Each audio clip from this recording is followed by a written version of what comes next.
nhớ trong ý chỗ này thì cái tên trả lời trong phong như số lần số tuổi khó này giờ bỏ tận đây là giờ ý tu mong ở trong nó nữa tôi lần đầu là chỉ sản khiếu ở sọ nhớ trong thái tê ở rồi sai trái rồi trong chỗ nó tu mong là cô vậy tu ở thầu u này cô tàu phải đau lưng một vị cho bây giờ không kia dành nó bị hồ cân già lúc nào bây trong xe thì nữa lòn của bây mong lúc còn giàu là giờ đó nó chữ thái là chỉ từ mùa nào qua chữ nên cô vậy giờ trong của bây mong dùng mà thế tu chơi tu gì thì nó là một chuyện để hậu lụy thì nó có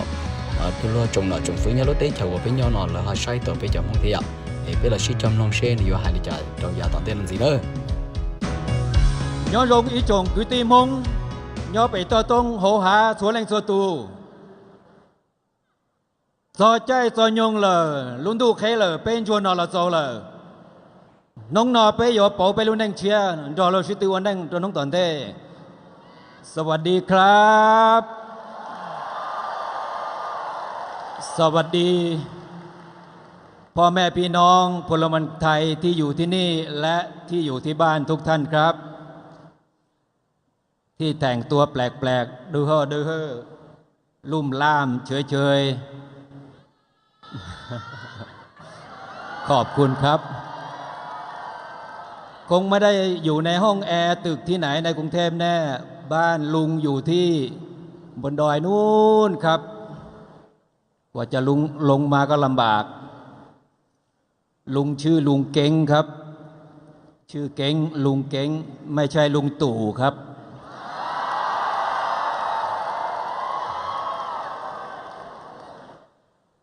ผมเกิดที่อำเภอเขาค้อจังหวัดเพชรบูรณ์ครับผมเกิดท่ามกลางลูกปืนวิ่งผ่านหัวเสียงระเบิดผ่านหูเกิดท่ามกลางความขัดแย้งของคนไทยเห็นพี่น้องคนไทยเสียเลือดเสียเนื้อเสียชีวิตครอบครัวผมเองคุณย่าเสีย1 คนคุณอาเสีย2 คนครับอาผู้หญิงคนหนึ่งอาผู้ชายคนหนึ่งชีวิตผมมันเศร้ามันน่ารันทดครับเหตุนี้ผมถึงต้องมายืนที่นี่ชีวิตตอนเด็กไม่ใช่สบายเหมือนเด็กทุกวันนี้การเรียนการศึกษาไม่มีเงินเรียนไม่มีกยศให้ยืมรุ่นนั้นฮะขนาด4 บาทค่ารถที่จะไปเรียนยังต้องโกหกคนเก็บเงินกระเป๋าบอกผมลืมเอาตังค์มาแต่จริงๆไม่มีเป็นค่ารถไปต้องการที่จะไปเรียนพี่น้องทุกท่านครับใครที่ไม่ได้อยู่บนป่าบนดอยคงไม่รู้ถึงความยากลำบากแต่ผมมั่นใจว่าคนเราเลือกเกิดไม่ได้แต่มั่นใจว่าคนเราที่เป็นได้ครับเราเลือกเกิดไม่ได้เราเลือกอนาคตของเราได้ครับ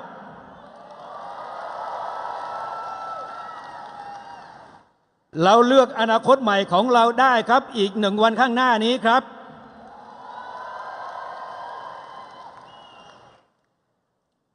พี่น้องของผมส่วนใหญ่ที่อยู่บนดอยเขาเรียกเราว่าชาวเขาผมคนนี้แหละครับจะมาทำให้บอกว่าให้ทุกคนได้รับรู้ว่าเราคือชาวเราพวกเราคือชาวเราด้วยกันครับไม่ใช่ชาวเขาพี่น้องเจ้าเงาะน่ารักอยู่ภาคใต้พี่น้องสาไกพี่น้องอุรักลาโวยพี่น้องมอแกนคือกลุ่มชาติพันธุ์ของผมก็สงสัยชีวิตของเขาอยู่มาตั้งแต่บรรพบุรุษเขาฝังเวลาเขาสิ้นชีวิตเขาฝังทำไมอยู่ไปอยู่มาวันหนึ่งที่ตรงนั้นมันไม่ใช่ของเขาพี่น้องครับเรามีเรื่องดีๆอยู่ในป่าอยู่ในดอยแต่ไม่ได้เอามาพูดกาแฟที่อร่อยติดอันดับโลกอยู่ที่บ้านมณีพฤกษ์จังหวัดน่านครับชาที่แสนอร่อยหอมกลุ่นอยู่ที่เชียงราย ระบบการดูแลป่า กาแฟที่ปลูกอยู่ในป่า เราไปท่านก็ไม่รู้หรอกครับ กาแฟที่ท่านกินอยู่ในเมืองเนี่ยระบบจัดการไฟป่าปลูกอยู่ในป่า เขานั่นคือผู้อนุรักษ์ป่าได้ดีที่สุดครับ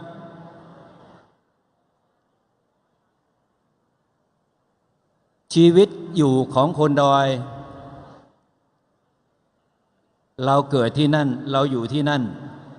อยู่มาวันหนึ่งเขาบอกว่าเราตัดไม้ทำลายป่าเอาต้นไผ่ต้นนึงตัดต้นนึงก็บอกผิดกฎหมายผิดพรบก็ชีวิตเรามันอยู่ในป่าอย่างนี้แต่ไหนแต่ไรแล้วผมไม่เข้าใจว่าถ้ามีกฎหมายมาบีบบังคับมากดทับเราตลอดต้นไม้ต้นหนึ่งกับคนคนหนึ่งมีความสำคัญเท่ากันครับ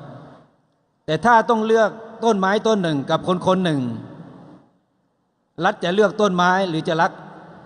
เลือกคนครับผมมั่นใจว่าคนปลูกต้นไม้ได้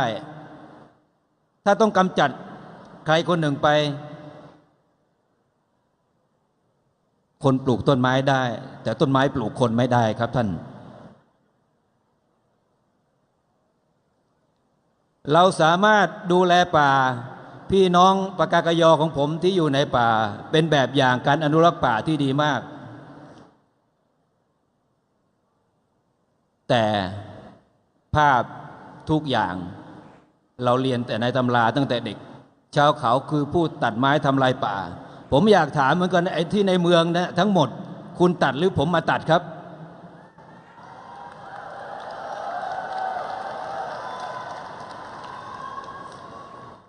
บริษัทนายทุนใหญ่ตัดหรือผมตัดครับขวานด้ามแค่ฝ่ามือเนี่ยต้นไม้สักใหญ่ต้นไม้ใหญ่แล้วต้นไม้สักต้นแค่นี้ผมหอบแล้วหอบอีกที่จะมาใช้เป็นฟืนชีวิตของคนที่อยู่ในป่าในดอยกลุ่มชาติพันธุ์เนี่ยมันเหมือนชีวิตที่เป็นถังขยะปัญหาทุกอย่างโยนไปที่ถังขยะนั้นนะครับตัดไม้ทำลายป่าก็เรายาเสพติดก็เราพูดอย่างกับคนป่าคนเขาเนี่ยเป็นนักวิชาการหัวคิดสามารถผลิตยาเสพติดขึ้นมาได้แท้จริงแล้วเราคือปลายเหตุต้องไปป้องกันที่ต้นเหตุครับไม่ใช่เราปัญหาต่างๆที่เราอยู่มีเยอะแยะไปหมดครับไม่ว่าสิทธิไม่ว่าที่ทับป่าทับที่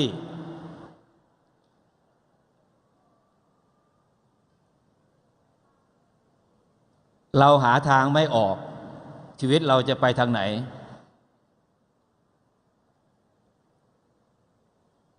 แล้วมาอยู่มาวันหนึ่ง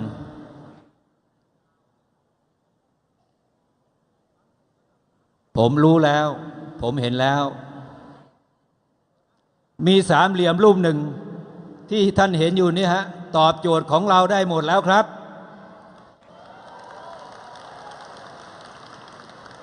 ผู้แทนสสของเราที่ผ่านมาพี่น้องกลุ่มชาติพันธุ์ครับที่ผ่านมาพอมาถึงบ้านผม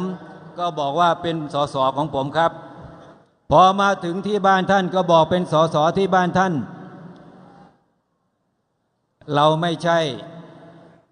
ดอกไม้ริมทางอีกแล้วครับเราไม่ใช่แหล่งคะแนนเสียงที่คุณจะเอามาใช้แล้วทิ้งเราไป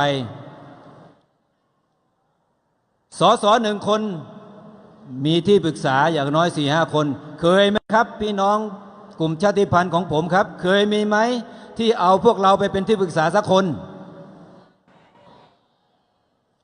แต่พรรคสามเหลี่ยมนี้เอาผมมาอยู่ตรงนี้ปาร์ตี้ลิสต์ลำดับที่ 24ครับเกิดขึ้นแล้วครับ